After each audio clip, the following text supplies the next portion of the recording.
I think you can hear me. That's great. Okay, welcome to the show today.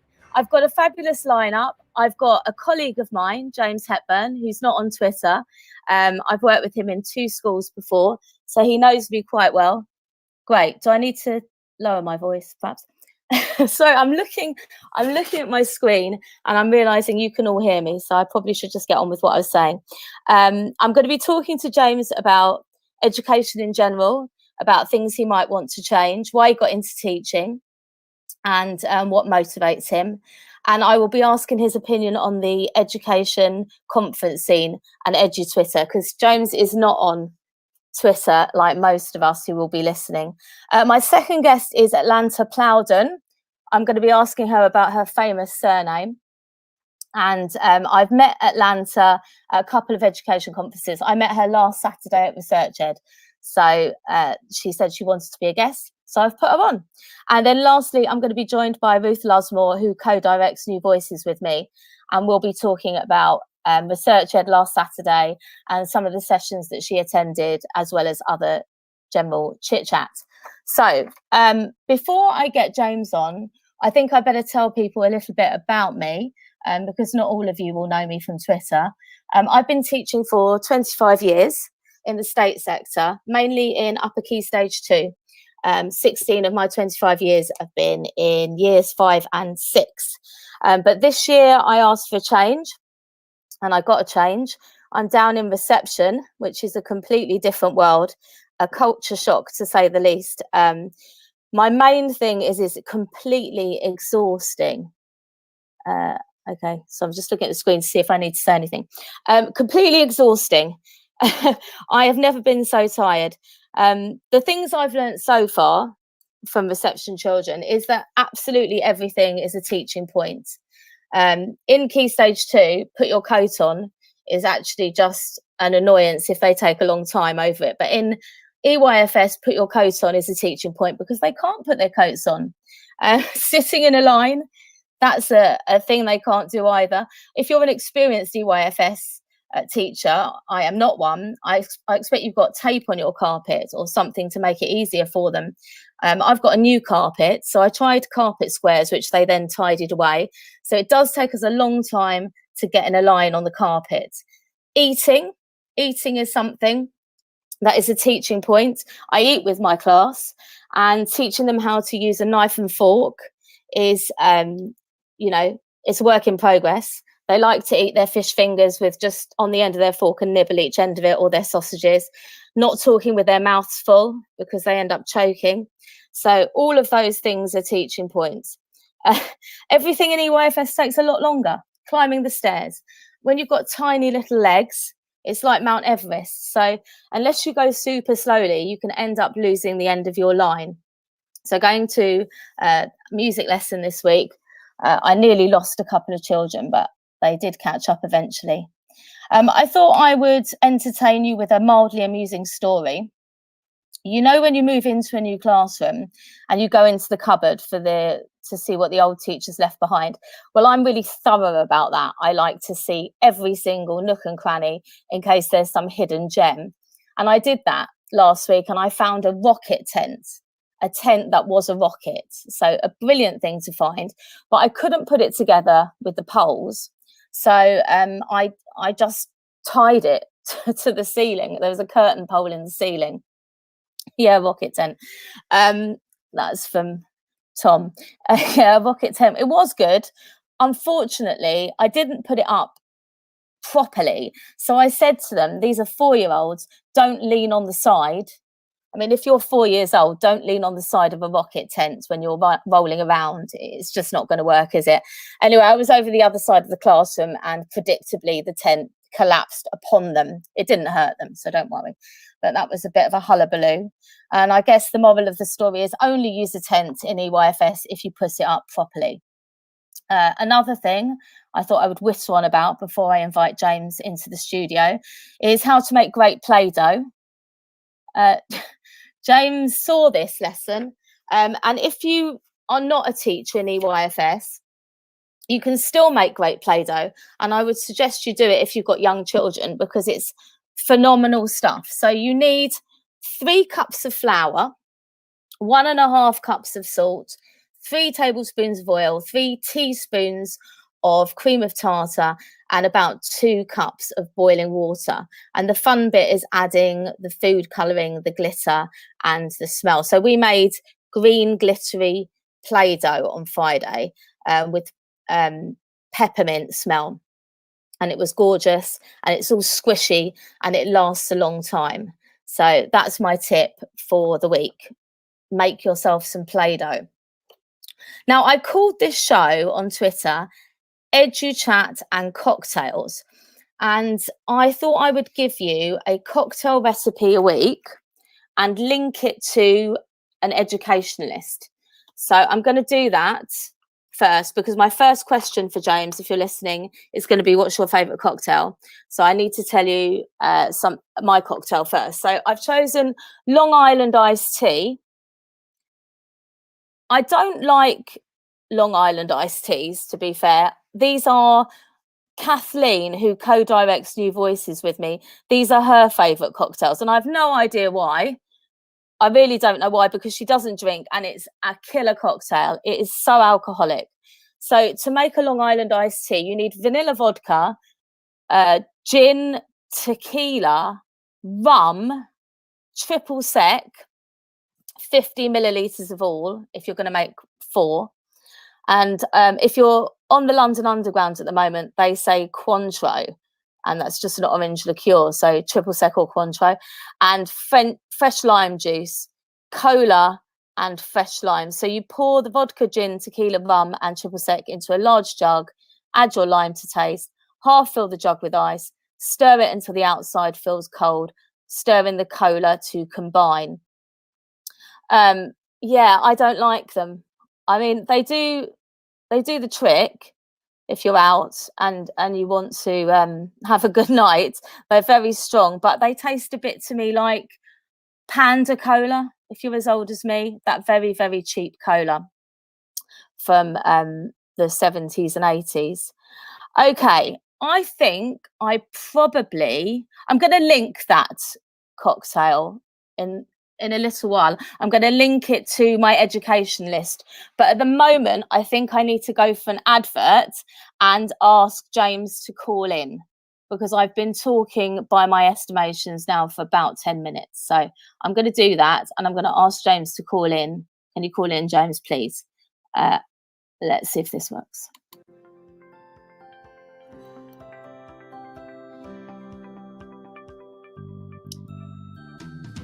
Creative Resources, made for teachers by teachers. At Creative Resources, we've been rethinking what a classroom can be. We've created a huge range of more than 2,500 original and exciting resources that span across more than 15 different subject areas. Whether you're looking for primary or secondary level resources, careers options, PSHE, arts or humanities, Creative Resources have the resources for you.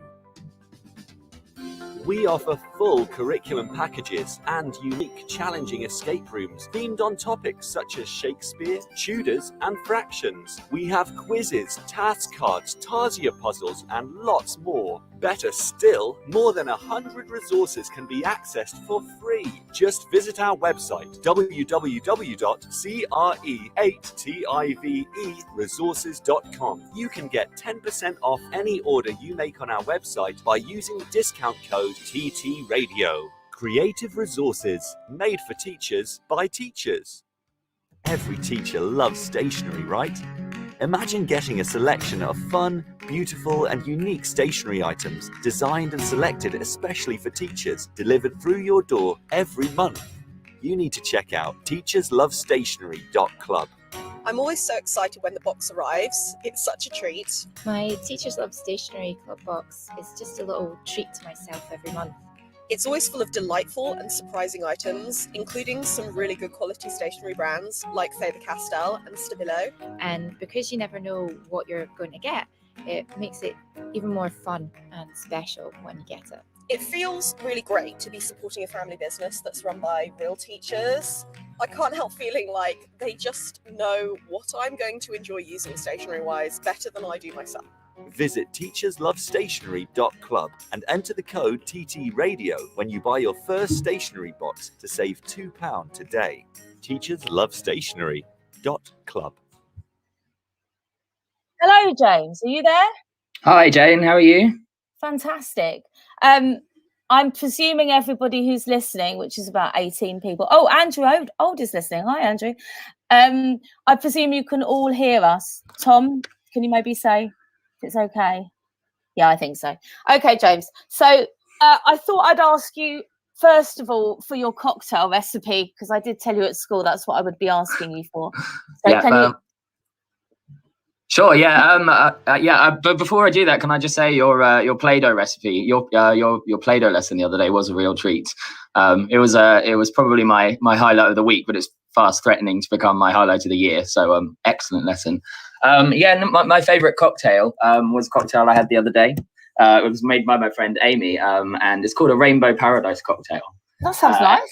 Oh, it's excruciatingly sweet, and to be honest, not really normally my taste, but the reason I picked it today was because it reminded me of a primary science lesson. Drinking the cocktails with my friends that day reminded me of sort of being in one of my own science lessons.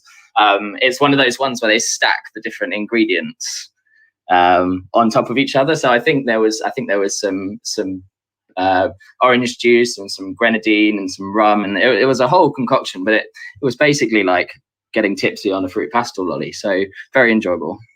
So hang on a minute. Could you see the rainbow in the glass? Did they stay distinct colours in? They did, yeah.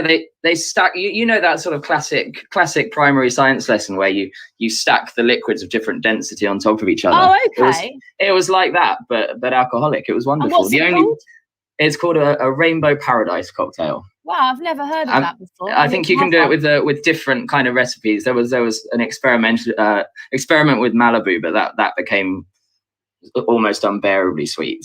But it was good. It was good. It was an educational experience, and it was topped off. A friend of mine, she finished off the evening by also introducing a cocktail that changed colour. Unfortunately, I can't tell you too much about that. It seems like magic to me. So okay, but yeah, it's great. That sounds really cool. I need to try one of those, and it was called a Rainbow Paradise cocktail. Rainbow Paradise. Amazing. And I like the way you linked it to education. You did just what I said.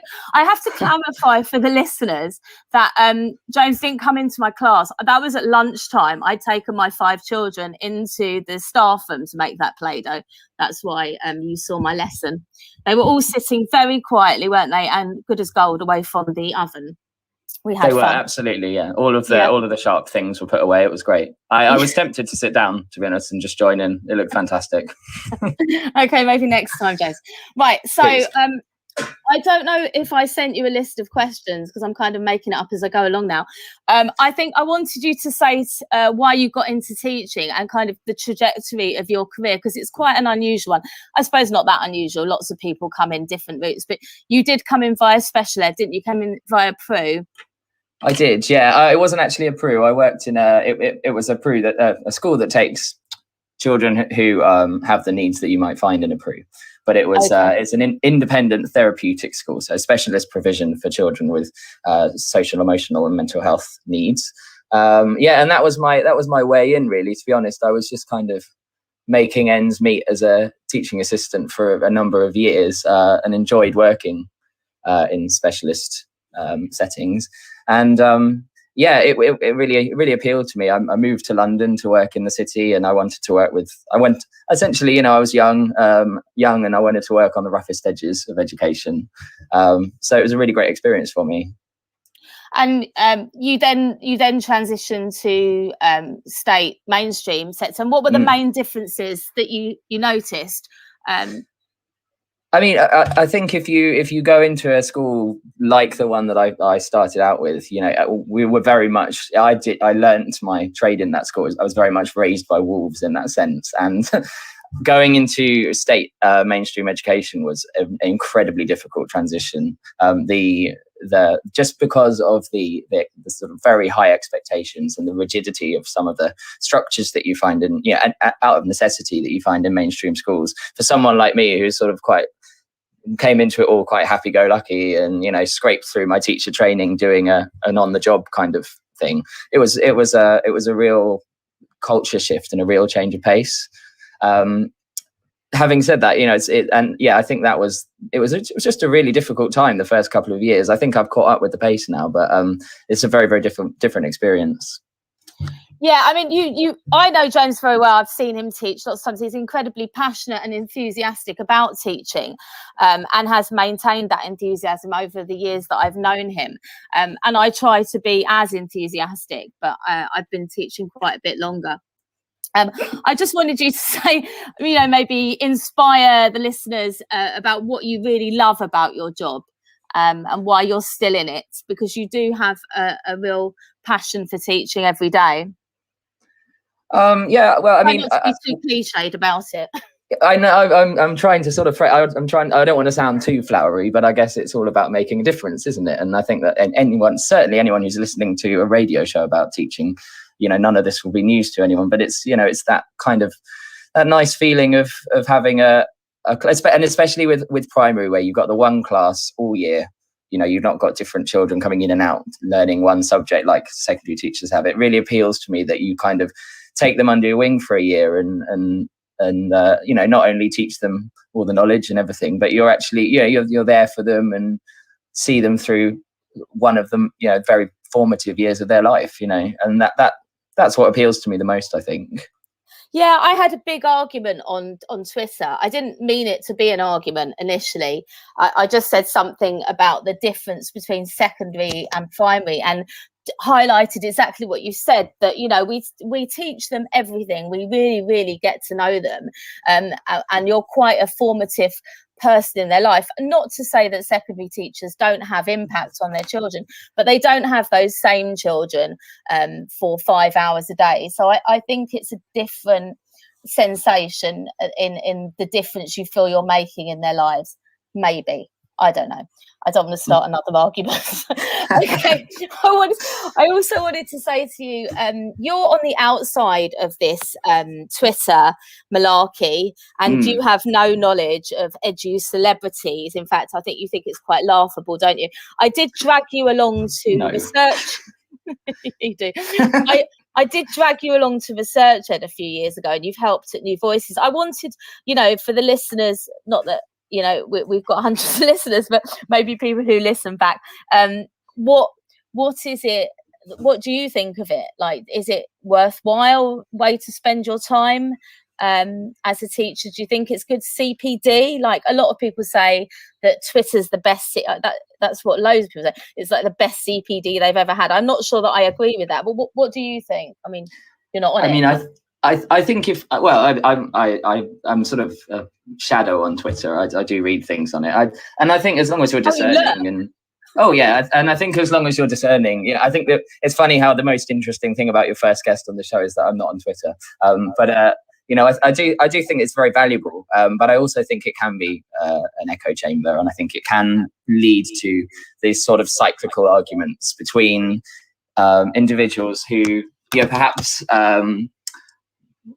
because of the platform they've been given. And certainly the impression I got with ResearchEd was it was a bunch of very kind of esteemed and intelligent people who had been having the same conversation over and over again, and were putting less thought into what they were saying. And there were several really good talks that I saw, but a lot of them were lacking in substance and lacking in the how can I put this without upsetting anyone? It seemed to me that a lot of people were there to talk against things rather than to actually share new ideas and actually contribute something new.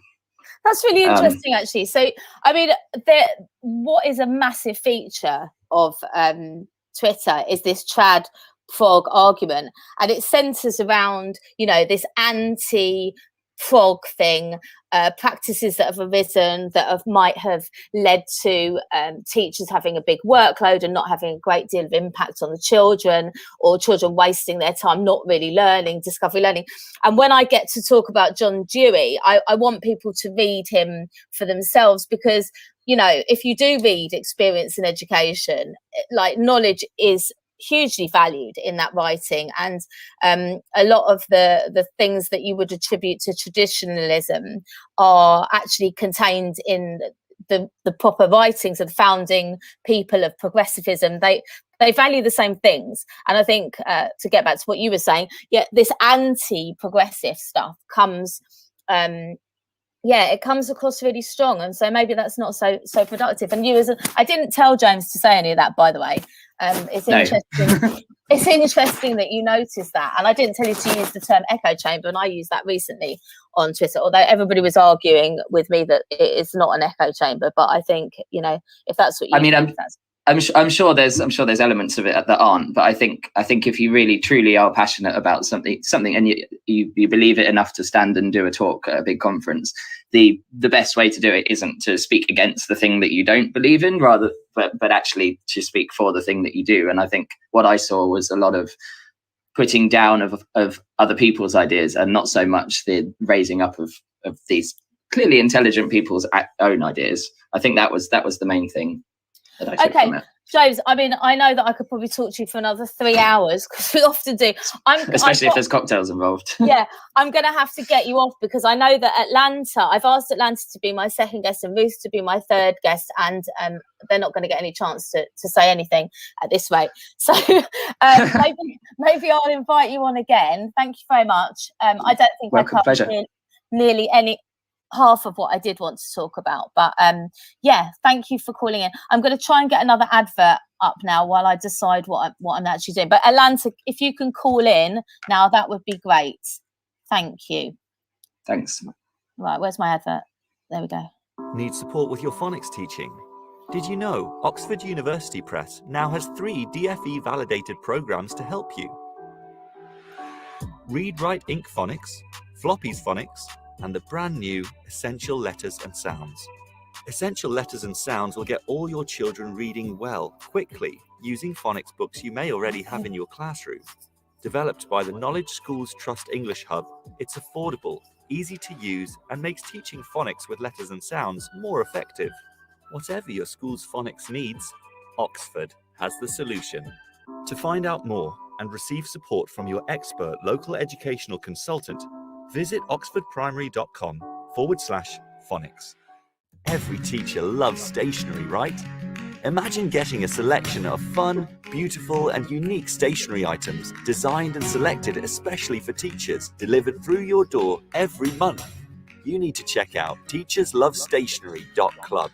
I'm always so excited when the box arrives. It's such a treat. My Teachers Love Stationery Club box is just a little treat to myself every month.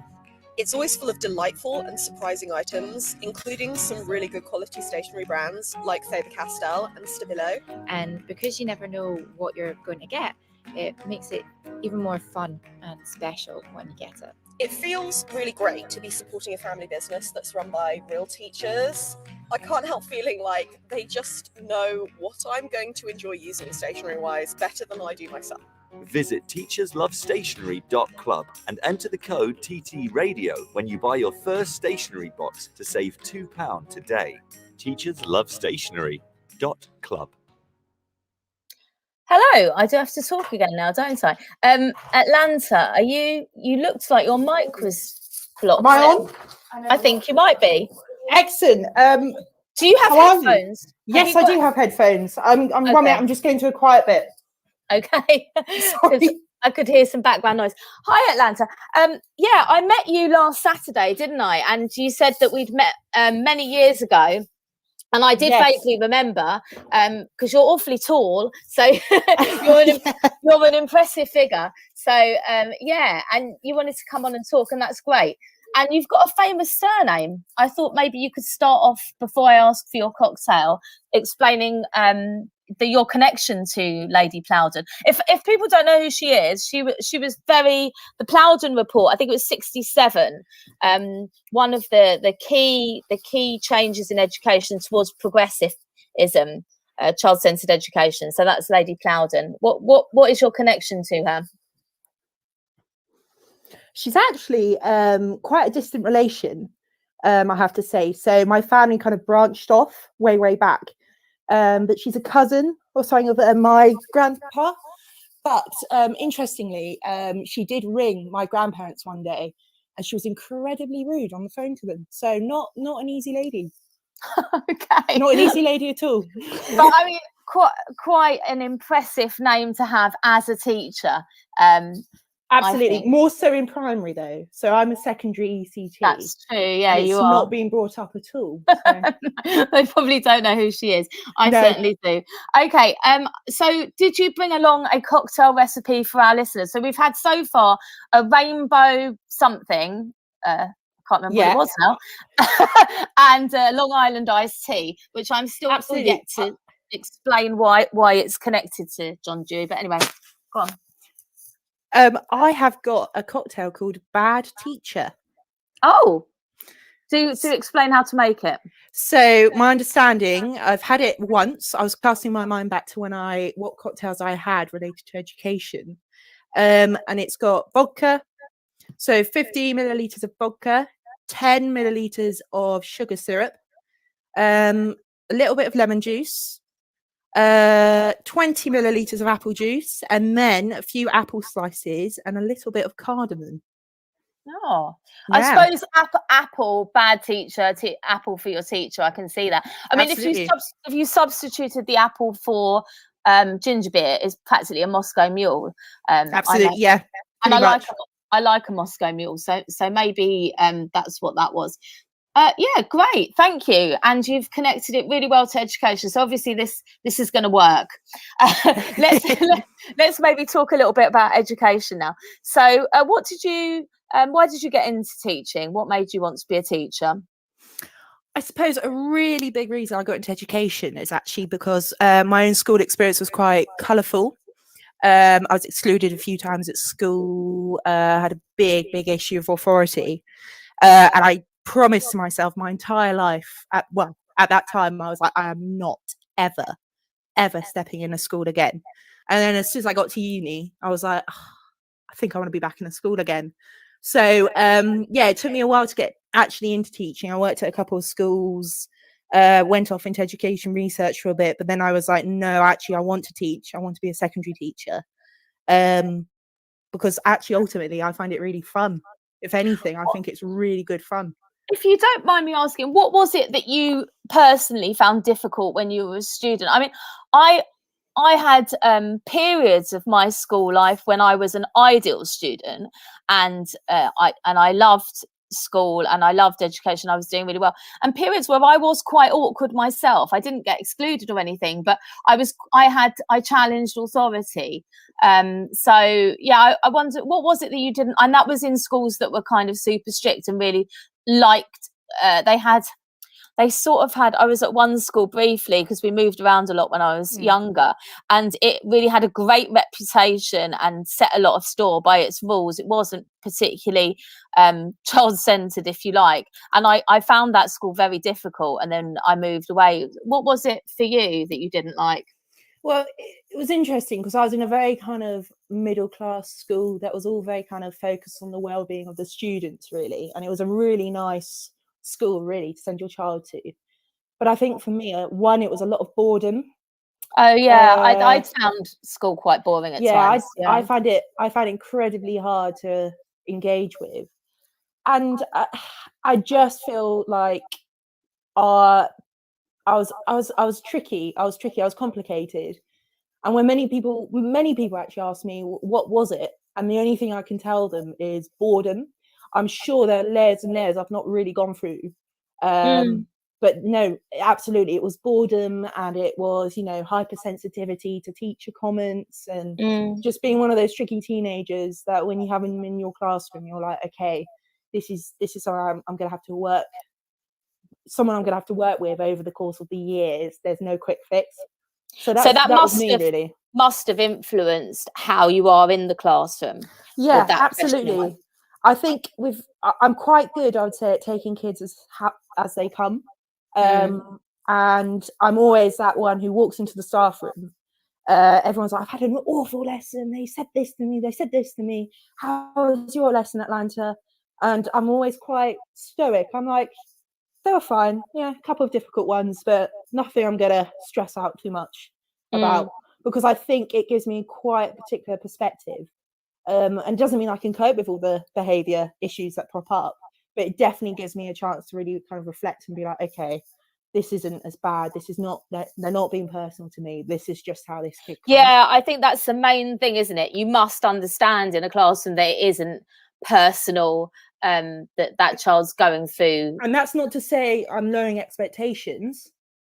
I'm absolutely, you know, I stick to my expectations. I'll make it clear at the beginning of the lesson, you know, what I expect and what I want for them. But, you know, I think having that perspective does not mean I'm any less respectful of the school systems or my own expectations. It just means, you know, I save a bit of my own sanity as well. Yeah. No, Sure. I get that. I mean, I always say, you know, in any class, the students that are posing the most problem for you, you know, might be actively acting out or disruptive. Those are the children you've got to work the hardest to really like and get to know. You know, otherwise you're just never going to be able to teach them anything. It's part of your job. It's part of the Yes. job. And lots of people say, you know, if I've ever had a tricky student in my training year last year, they'll be like, you don't have to put up with that.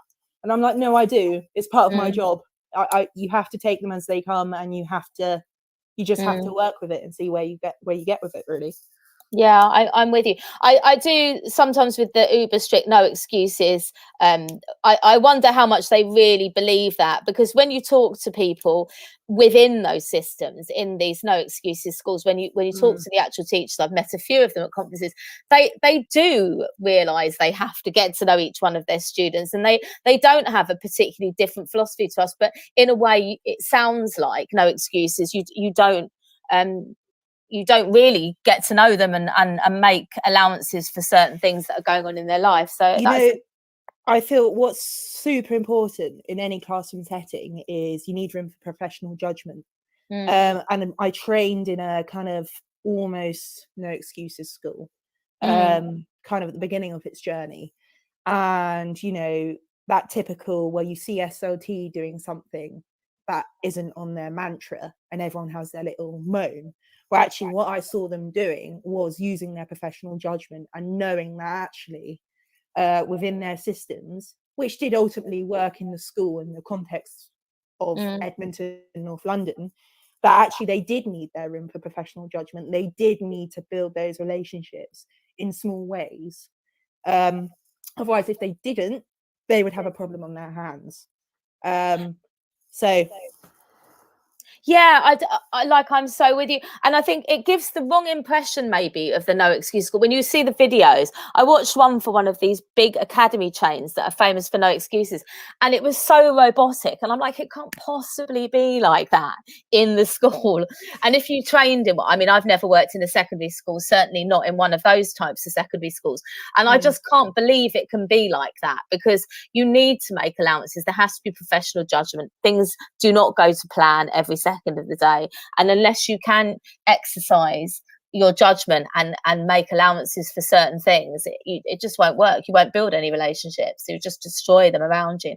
Okay, I did want to move on to talk about conferences, because you attend them, and you were at the same one as me last weekend. What sessions did you choose to go to at Research Ed? Who did you go to, and what did you take away from it? Well, it's a real shame, because I wanted to go to the Powerful Knowledge one with Mark Enser, because I've worked a lot with Michael Young, and we've worked together, and we always have chats about Powerful Knowledge. So it's always good to see kind of other teachers actually tackling the issue. But, you know, COVID rules, so I didn't get to go into the classroom. But I went to a really interesting one by Clive Hill, got the right name. So I'm not always up to date with my kind of edu Twitter people. But I found that was actually a really good session, because it was very much, you're an ECT, give a lot and you'll get a lot. Don't let yourself get swept up into thinking too much about the what ifs and all the kind of stuff surrounding edu Twitter as well. Because I think it's super important with those conferences. You again have to go in perspective, and you know, maybe I'll get some bite back for this, but it's really super clear to me as a trainee teacher that it's really quite hard to be involved in those conferences if you don't know the right people. And it's also quite hard as a trainee teacher to sometimes look through EduTwitter and listen to conversations at conferences that actually kind of, where you see these cliques and this kind of all this arguing, and you're like, do you really want me as a trainee teacher to see that? That's So interesting, because it's- like it's- James it's said a interesting. similar thing yeah, about, you know, like it's like an argument rather than a conversation. it can be. And I think there's plenty of really interesting stuff that happens at conferences and on EduTwitter, absolutely. And I think it really has its place. But I've seen things as well where, would you say that in front of your trainee teacher that you're mentoring? Absolutely not. So why say it publicly on Twitter? So I find the conferences and the Twitter, which I think go hand in hand, an interesting but actually quite a difficult place. They do go hand in hand, don't they? And I think the main, I'll talk to Ruth about this some more, you know, the main point of I don't know how much we've achieved this, to be honest, because most of our speakers have some connection to Twitter, was to sort of take it outside of Twitter and open it up. But then of course you become more regional. It's like Teach Meets or whatever that used to be before, and you want a bigger platform, so in that way you have to connect it to social media in some way. So I think it's kind of drawing in people through people who might have a friend who's on Twitter or whatever, and getting the conversation a bit wider that way. EduCelebs, I don't understand that. I don't get it. I don't want to understand it. I want to take best practice. I want to learn, but I do not want to, be involved in a community that I feel is not always doing the right thing by the people coming into the profession or even the people leaving the profession. So, it has its pros and its cons, as if like anything. But I like to go to these conferences because I like to find out what people are thinking and how they're applying it. And I wish sometimes Twitter would reflect the same thing. Yeah, but like you said, there are these big celebrities who then everybody goes to see. Like you can't get away from it. Their rooms are the ones that are packed. They're the ones that people do go to listen to just because they're famous. I think maybe the cult of celebrity in general. There is a cult of celebrity, isn't there, in society, that anyone who's been on TV or who's got loads of followers on Instagram or what have you, they're somehow worth going to see, even if what they've got to say isn't particularly interesting, just by virtue. I do have a question, and you may be able to answer this, or a listener, and this is a purely innocent question, but what is Badger Ed on Twitter? What is it? Can someone just please explain it to me? I heard it at the conference. I heard someone saying at the conference that there were badgers I've been trying to work in that room, and I'm just interested. No offense, nothing. Just want to know. It's an enigma. Yeah, no, I don't know what it is. I've got two of the main people who are Badger Ed speaking at New Voices, so maybe I'll grill them some more. I think it's just tell me.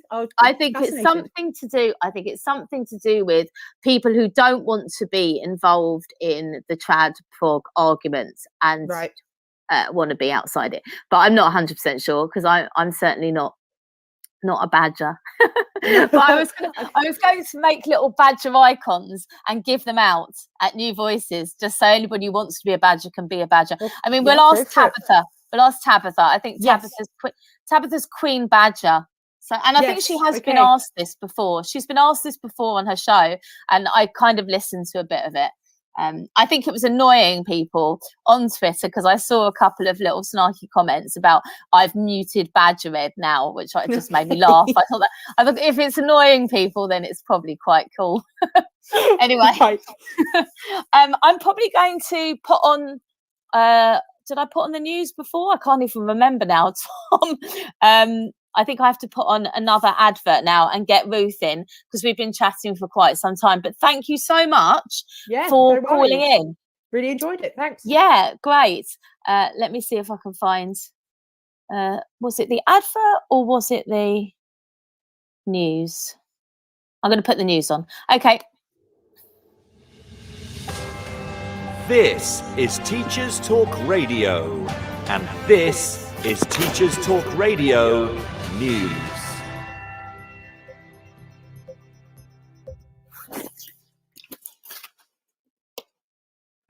by BBC Newsround highlights the fact that 2 UK teachers are shortlisted for the final 50 for the World's Best Teacher Award.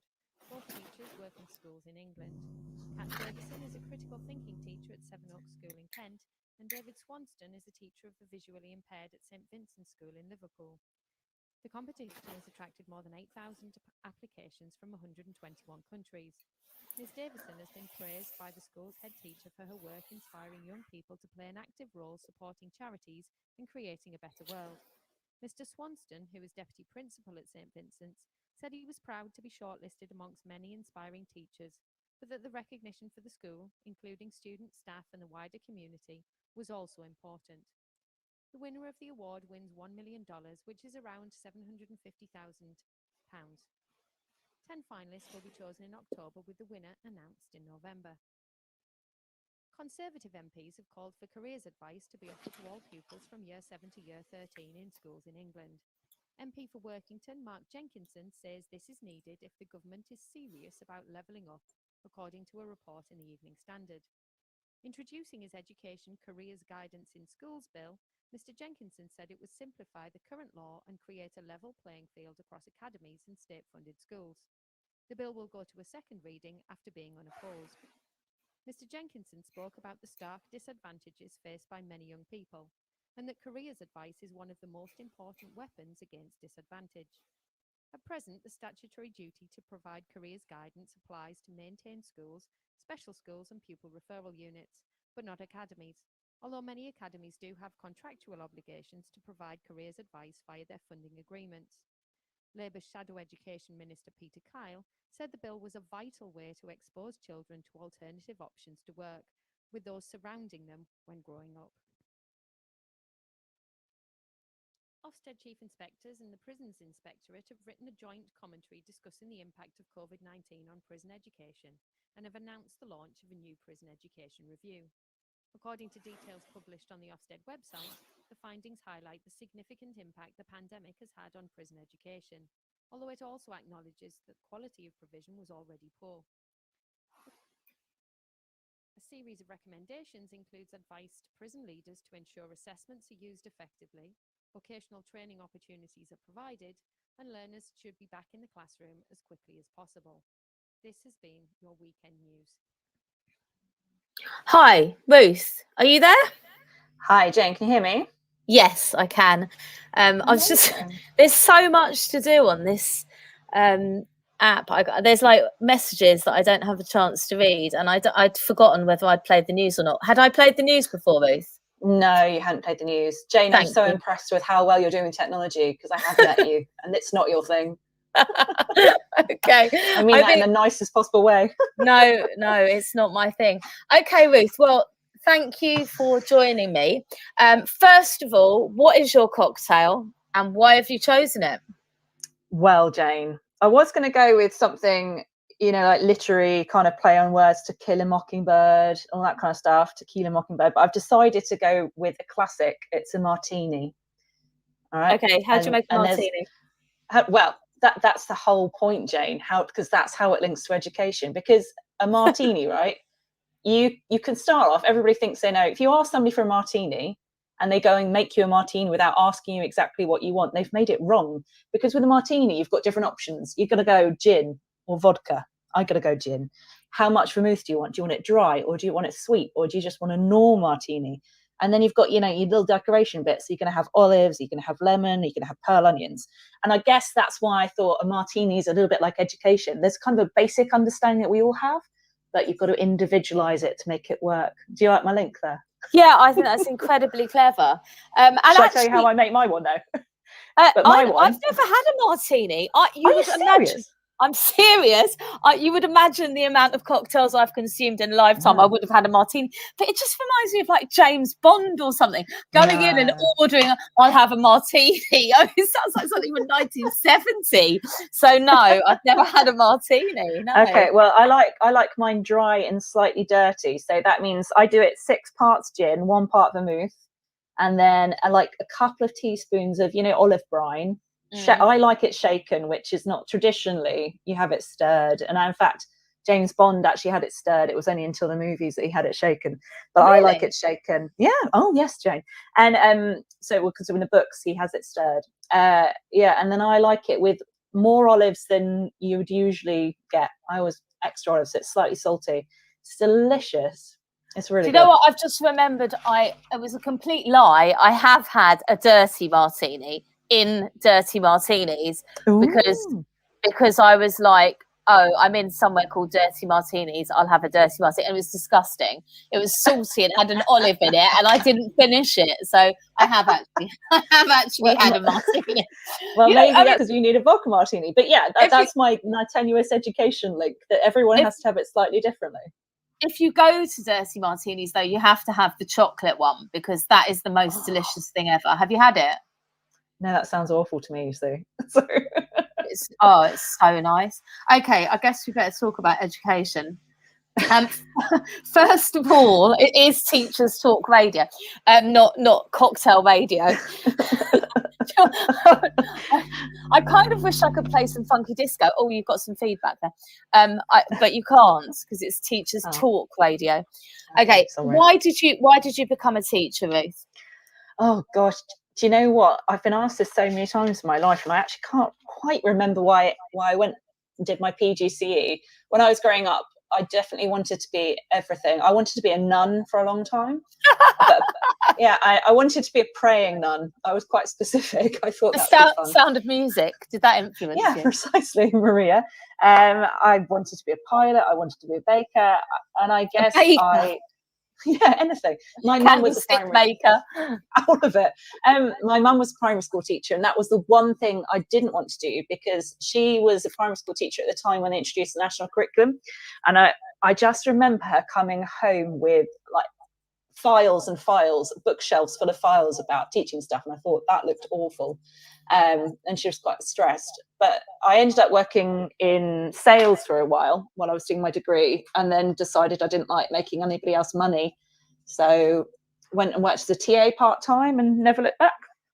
Yeah, that's funny. I wanted to be a teacher from a small child, from 10 years old, and never deviated until I'd got my degree, and then I suddenly decided I wanted to work in retail. So I went and worked for a month in Monsoon in Covent Garden, and it was near Christmas. And I remember, I remember they had the Christmas tunes on a loop, and one of the tunes had a donkey in it. Not donkey, like a Spanish donkey, but it was a Christmas song, and it seemed absurd. And I had to listen to it 7 or 8 times a day, and I ended up thinking, well, I know why I'm going to go back into teaching now, because I can't do this. I think I went slightly insane. I used to hide behind the coat rails and put my head between them. I mean, I'm only like early 20s here, and just cool my head down. Anyway, random story. So you don't really know why you became a teacher? I can't remember, but it seemed like it, especially in primary school. I'm quite enthusiastic about lots of things in life. I like loads of different things, so therefore teaching about loads of different things seemed like a good way of being interested in my work and trying to pass on that. It is very varied. It is very, very varied as a job, isn't it? And like this year, I've gone down from Key Stage 2 to EYFS, and it's a completely different job. It's essentially the same core, the heart's the same, but the day-to-day interactions and what your day is, what you do every minute of your day is so different that the variety is great. If you get bored easily, the variety of teaching is great. Okay, so I've asked about why you got into teaching. Oh, I didn't ask any of my previous guests this, but I did want to. It was, what would you change? What's going wrong in education at the moment? Oh gosh, I could make a list if you like, but let's try and be specific. So for me, I think one of the things that's going wrong at the moment is we don't have a cohesive understanding of our aims of education as a profession or as a society. I think that's one of my issues with education. I agree with you. Thank you, Jane. But I think it starts from that point, that until we all have it doesn't necessarily mean everyone has to agree, but at least a cohesive understanding of what our purpose is as a group, whether that's primary or secondary or early years or higher education as well, and that journey around education throughout life, not just getting you up until university but beyond, and how we can make that fit our kind of goals and values of society, then I think we're getting a bit stuck. Yeah, I'm just going to link now seamlessly to John Dewey, because he was my link to the Long Island Iced Tea at the very beginning of the show, because he was born in Vermont, and Vermont's not a million miles away from New York and Long Island, and he said that you were talking about the aims of education, weren't you? And I think that it's got completely lost. And when you go back to somebody like John Dewey, it's just there, like in a few sentences, things that we've forgotten. And I wanted to read this out to the listeners. He said, "I take it that the fundamental unity of the new philosophy is found in the idea there is an intimate and necessary relation between the processes of actual experience and education. I assume that amid all the uncertainties, there is one permanent frame of reference, namely the organic connection between education and personal experience." And he says the primary responsibility of educators is that they're not only aware of the general principle of the shaping of the experience by environing conditions, but they also recognise in the concrete what surroundings are conducive to having experience that lead to growth. Above all, they should know how to utilise the surroundings, physical and social, that exist, so as to extract from them all they have to contribute to building up experiences that are worthwhile. So I think Summerhill is used as like an example of, you know, what he's saying that he didn't want to happen with progressive education, but the experience is central to it. And then the knowledge crew have come along and said, no, you know, the thing of filling the pail is caricature, but it's kind of true, isn't it? It's like progressives are saying you have to understand who the child is and the experience of education, what's going on, and that's what we're moving away from. And it's just not defined anymore, is it? Whereas when progressive was in the ascendancy, it was a little bit, I don't know, it seemed more clear to me that what education was for. Did that make any sense? It did make sense. I mean, I haven't obviously done my revision on Dewey before coming on here, no, Jane. I want people to read him. No, you don't. No, okay. The whole point was I wanted people to read the actual book rather than, you know, all of the arguments against the things that have come from progressive education, and not actually what it was meant to be. What it was meant to be was linking you to your education, so it's meaningful. So, I mean, recently, so last summer, I co-wrote a book with somebody about learning for the post-pandemic world, and we looked at okay, so if we were going to start afresh, we've had this big crisis at the moment.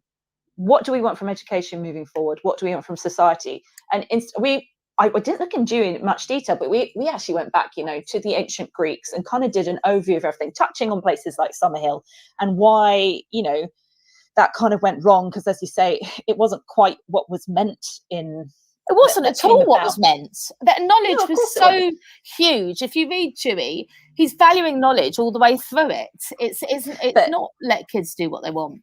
No, absolutely not. But I think, from my point of view, what I see is a system which is, say, for example, everyone talks about education being the key thing to social mobility, that this is a way for people who are in poverty to work their way out. You know, this is how they're going to get out of those systems. We need them to get these grades, because if they don't get these grades, they won't get to university. If they get to university, they won't earn £10,000 more than people who don't have a degree, all that kind of jazz. I just pulled that number out of a hat, but there is some statistic around that. Whereas it seems very much now education is really linked to the economic success of our country. What we measure our education by is this kind of ladder of wealth and moving up the ladder. But if everybody's moving up the ladder, there's still somebody down the bottom. So for me, that kind of thing doesn't work. But like you say, more the developing of a rounded human being, one where we're looking at not just competencies, you know, are they competent in their skills, in their reading, in their arithmetic, all the things that are very helpful in life, but what values do they have? How are they going to live their life? Are they going to be individualistic and looking at getting the best of them, or are they going to be community focused? Now, for me, my values, and I come from a particular Catholic upbringing. We were talking about this over lunch actually the other day. We were talking about the idea of life in it.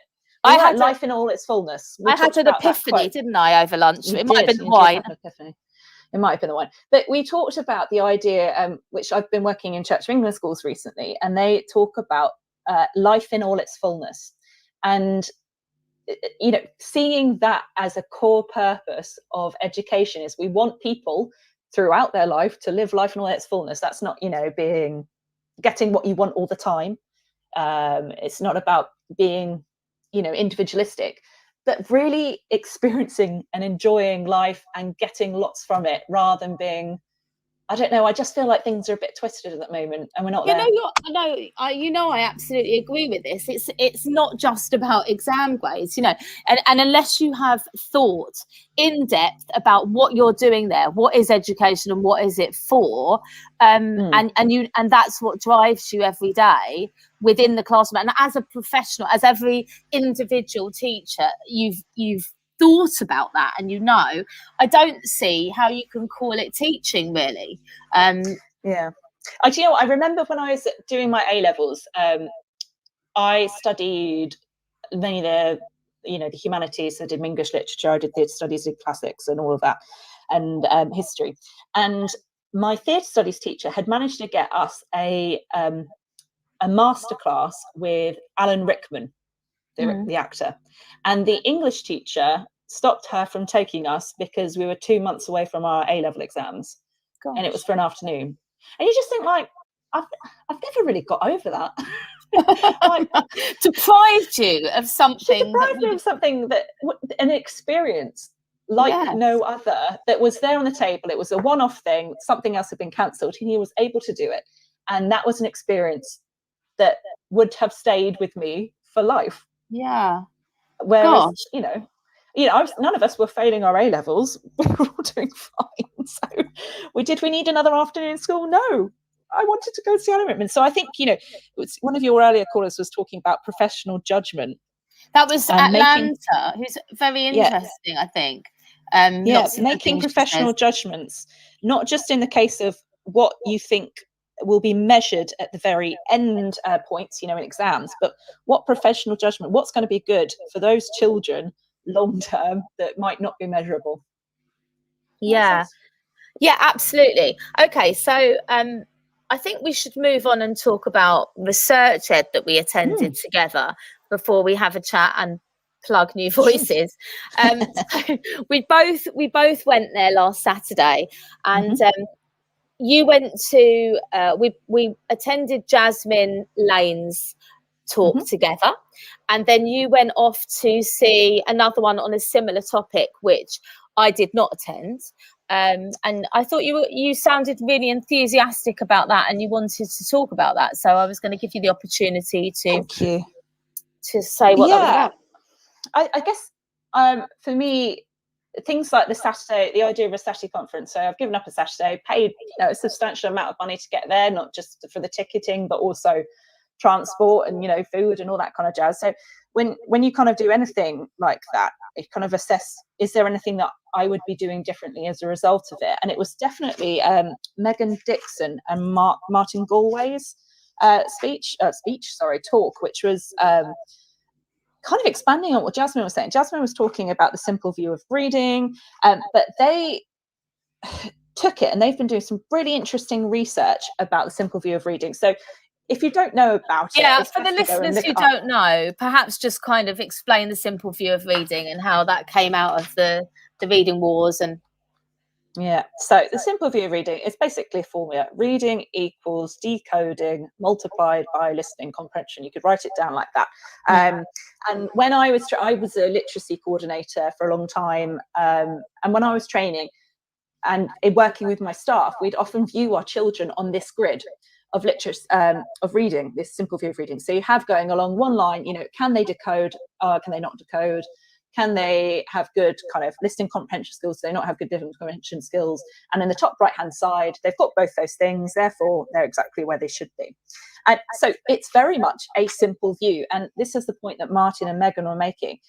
It's sometimes these simple things are deceptive, because actually reading is not that simple. We know it's not that certainly simple. isn't.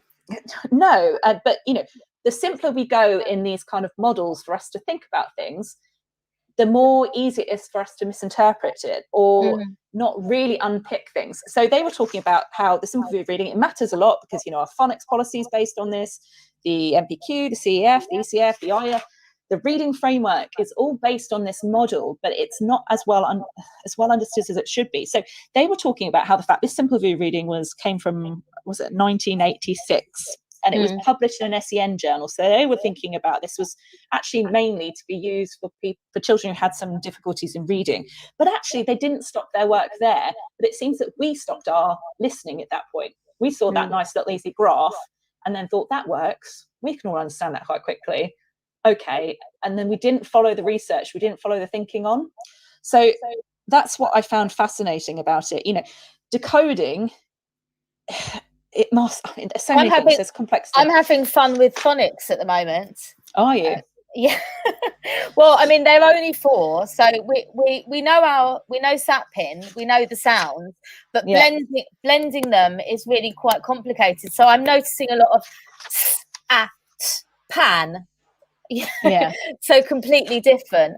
And so this is their point. So decoding at that level, eventually most of those children are going to get it. There's going to be 10 to 16% of them who probably won't and need a bit more. But they were saying how this simple view of reading forgets things like oracy. How important is oracy for children to be able to speak, to be able to read, comprehend, to listen? And we don't measure that. No, we monitor their phonics ability, and we measure their ability to do a test, and we can talk about that. But essentially their main point was, we need much more what's the word I'd use, much more structured systems of diagnostics for children when they're not doing as well as they should be. So I don't know, did you ever work with a reading recovery teacher? I did work in a school where there was a reading recovery teacher once. Yeah, and she used to. It was quite intensive what reading recovery teachers do. Intensive. Yeah, really. So what it made me think of, because they were talking. Megan is a secondary school. She's a leader in a trust, and she has secondary school. So she was talking about certain assessment at Key Stage 3 that can be used to really unpick what the problems with reading are. But I was thinking about when many moons ago, I used to do the assessment for a reading recovery teacher. So I would sit down with the children, and they didn't sit and do a test or just read to me once. It would take about 45 minutes for me to screen a child, if not longer. Was it like a miscue analysis? Yeah, you start with miscue analysis, but you'd also look at things like, do they understand which way a book goes round? Do they understand print going from left to right? Can they pick out what a capital letter is? Do they know the difference between the name of it? So all those kind of things, which one of my issues at the moment, if I'm thinking about my school, the school I've just finished being a head of, is in the last couple of years with the pandemic, I haven't had the opportunity to really think and put those things in place. We haven't had the consistency of staff in the building. We haven't had the consistency of children in the building. We're having to reduce our staff all the time due to budget cuts, but we're not going to get any better at reading unless we really increase our knowledge beyond just the teaching of phonics, which I think we've done pretty well. I think a really interesting recurring theme in reading and what schools get stuck on is that there's a certain level that children in primary schools get to. It's what used to be called 4C. I suppose it's like expected standard now, but maybe, kind of scoring the lower end of what would meet expected standard. And then beyond that, pushing those children to what is greater depth now and used to be level 5 in old money. And several schools, because I've been a literacy coordinator in several schools, they will say, before I've gone in there, I think I've managed to achieve this, and I'll tell you how. They've said, we're stuck now. We've got a certain percentage of children, they're reading, they're decoding, they're answering the simple inference. How do we get them further? And it's really by quality exposure overexposure, if you like, to multiple quality texts. And that means in primary school, the teachers reading to them. I mean, I would aim for 2 novels every term at least, you know, and being read aloud to them, and talking about the language in it, the archaic language, the idioms, talking about characterization, and just really, really understand. Because if children don't read widely by themselves, the only way to get them to be a reader, which is a very, very complicated process, which I think was your main point, wasn't it? Is the way to get them to be that is just by, you have to read to them, you have to read aloud to them with expression, with enthusiasm, and you have to read them good stuff. And when phonics was first becoming compulsory, you know, it's been compulsory for a long time, but you know, the ascendancy of SSP, those pamphlets the children were learning to read with didn't have any story in them.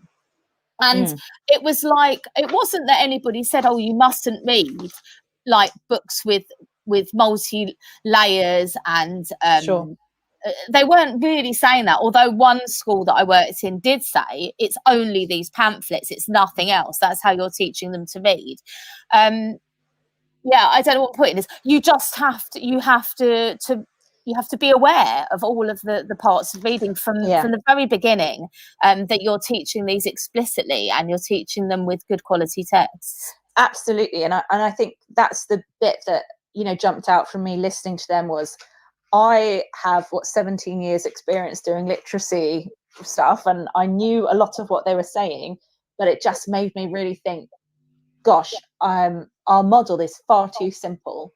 And when we're training people to be teachers, we're kind of skimming over this surface level of knowledge about what we do know about reading, and we're not really skilling up we're not skilling up our teachers with the kind of knowledge about how complicated reading is and what it means. And therefore, like you say, reading stories, but understanding the oracy, understanding oral tradition, and just there's so much in it, which is just, it's life though, isn't it, Ruth? I mean, reading is life, you know, books are life, and that's why English is the subject that I've always been passionate about, and it's the core for me in primary school of any decent curriculum, you know, that you link it, because you can find a novel, you can find a great quality novel with all of the social issues that you want in the historical period that you want, you know, and then you can draw that out of it, and then it will link in some way to the child's experience, and that's, you know, progressive education, if you like, at its core. It's making those connections with the child and the knowledge of the wider world, so they're learning through it.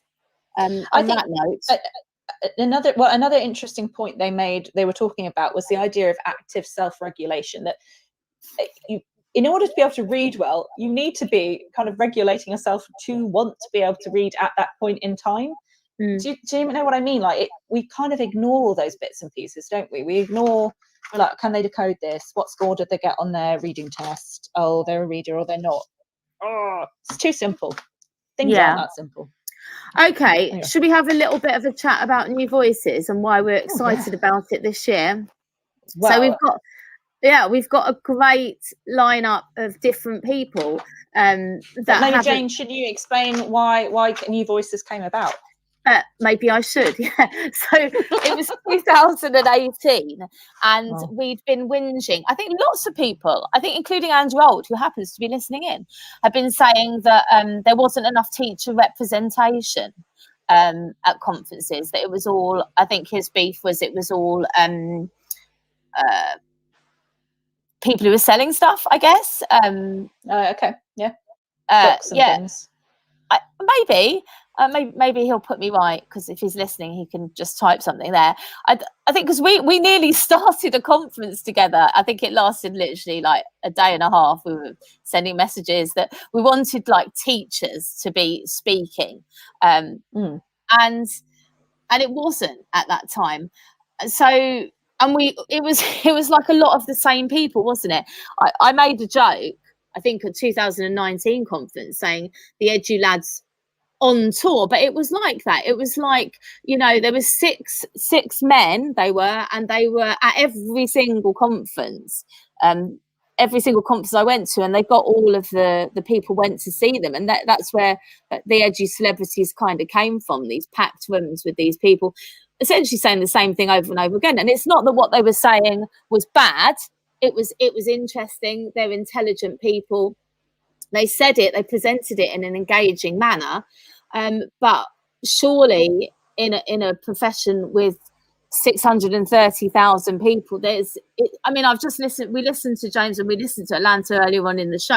Those are just two teachers teaching. Nobody's really heard them speak. As far as I know, Atlanta hasn't presented, and I know even though I've tried to get James to speak at New Voices, he's still a little bit reluctant to do it. There's so many interesting, competent people out there with things to share that aren't getting a platform at all, and that the conversation is a little bit insular.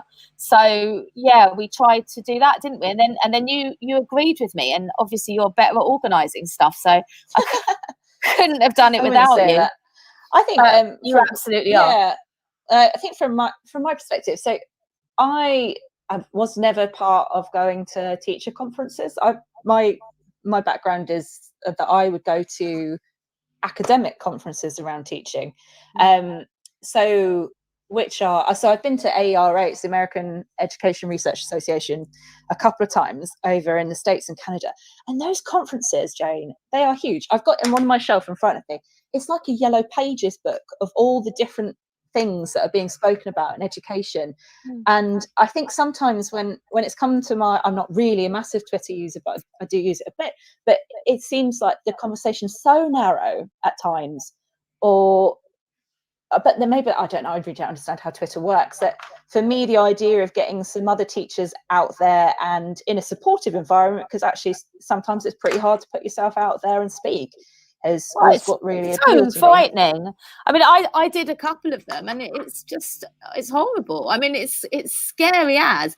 I spoke at the Festival of Education down in Wellington. I was petrified, I spoke about Dewey's Dream Died on a panel, and all I remember was I thought that there'd be a table in front of me, and then there wasn't a table in front of me. My skirt was too short, and then I had Laura McInerney in her yellow jacket looking amazing, and she's so accomplished at speaking.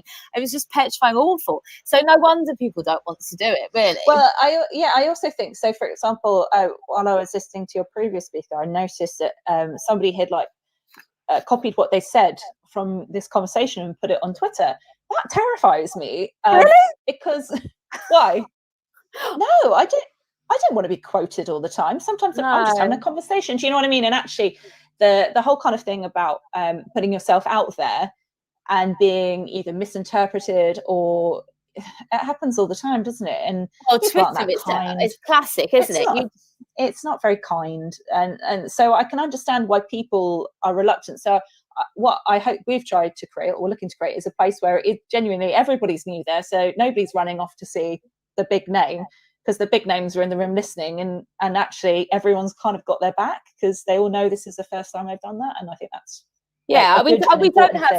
we don't have a speaker's lounge or a green room, do we? Like, we have a kitchen where everybody has a cookie or a piece of cake and a Prosecco. So I think I like it. I think we've achieved something, although it's quite small in the conference stakes. I think we're doing something completely different. And hopefully, those people then go on to do other things as well, which is important too. Well, they do. They have done, haven't they? I mean, Aurora Reid, I'm hoping to interview her, I think, next week. So she's written a really great book that I've read about about mindfulness in leadership, and how to incorporate the practice of mindfulness into being a good leader, and how you have to recognize your sort of issues with your own parents, because that has a bearing on how you lead a school. So really, and she spoke at New Voices, and then obviously Cassie Young did, and there's lots of people who've gone on to do things. So yeah, it's great. I was going to ask you, Ruth, how's working in the wine shop? So as none of you will know who I am, I recently finished being a head teacher after 5 years, and before that I was a deputy head for 5-6 years, and before that I was a teacher for 10. I don't even know anymore. And I'm having a bit of a break. So working the wine shop is good. It's but I'm I tell so you what, it's like jealous. being, no, it's good. I mean, there's no pension in the same way of the teachers. It's not like working Um, with Monsoon where you have to listen to something on a loop, is it? Oh no, I did that when I worked in Thorpe Park as a teenager. That was horrendous. I understand your pain. But no, it's good. I'm learning. I tell you what's interesting is going back into the, I'm air quoting here, but you can't see it, the real world from education, and actually working in a business and seeing what that is like, seeing what the issues are. And I'm hoping that, you know, it's part-time when I'm trying to get my PhD finished. I'm hoping that actually that will stay with me when I do eventually get back into schools, remembering what the real world is like, because I do think it's such a bubble, isn't it, in education? We think, well, I don't know. I mean, we do I've been in the forget. bubble. I've been in the bubble so long. I don't know what the real world is like. You know, like I had that It doesn't very have as good a holidays, Jane. Is that what it is? It's rubbish holidays, honestly.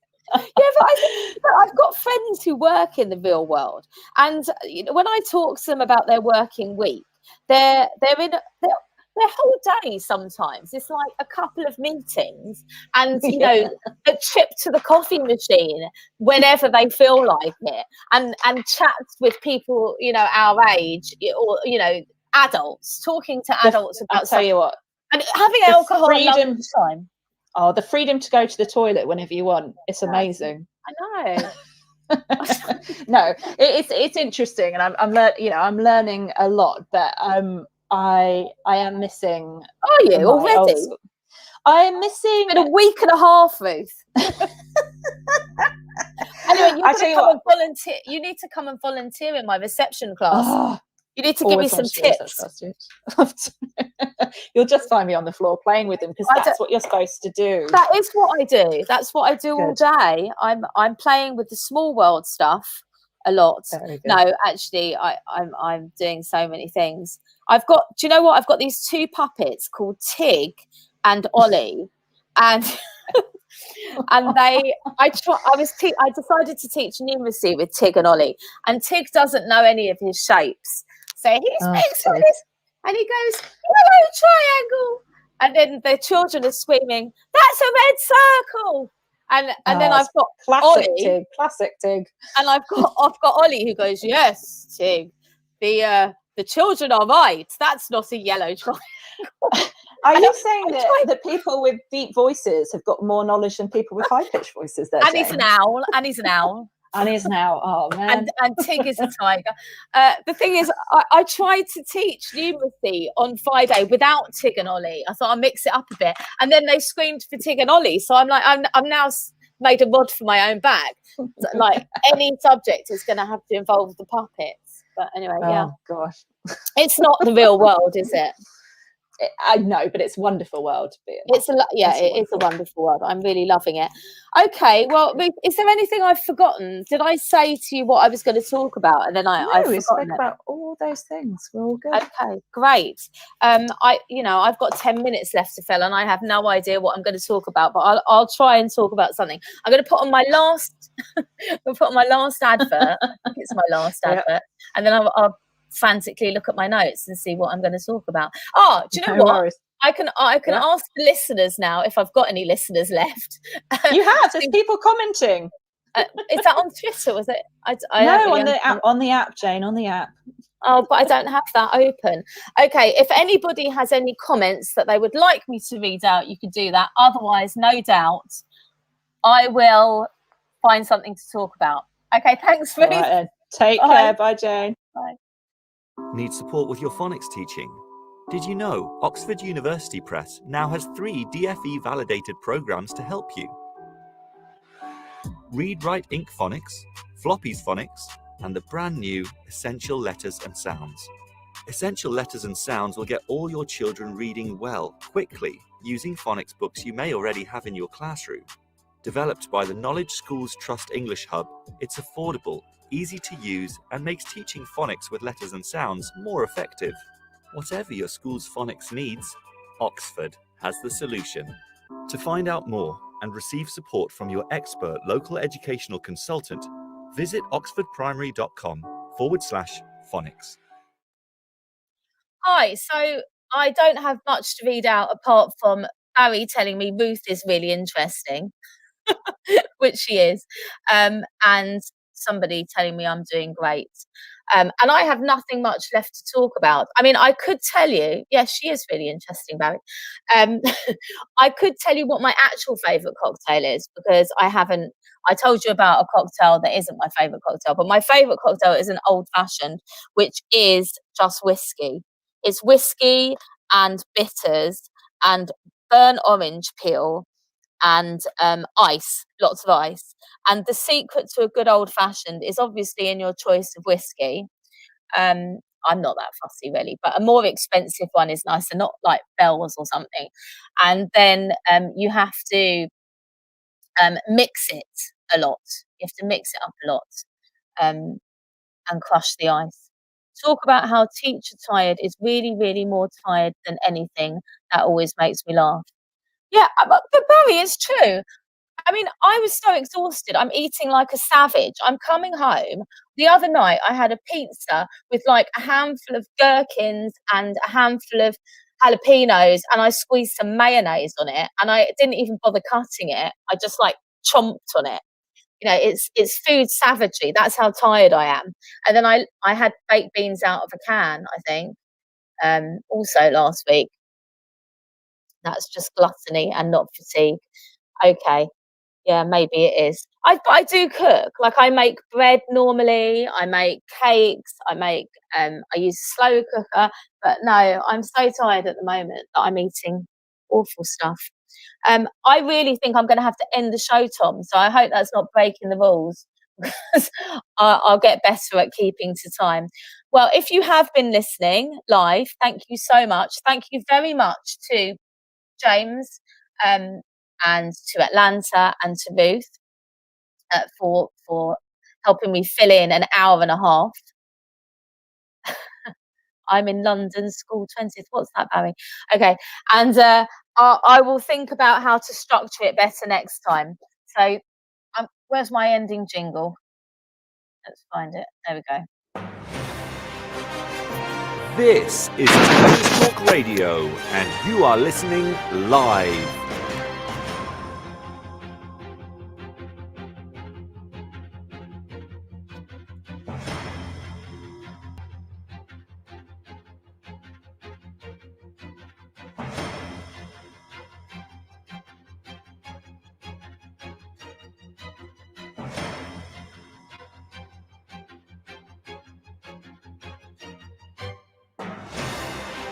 This is Teachers Talk Radio, and you are listening live.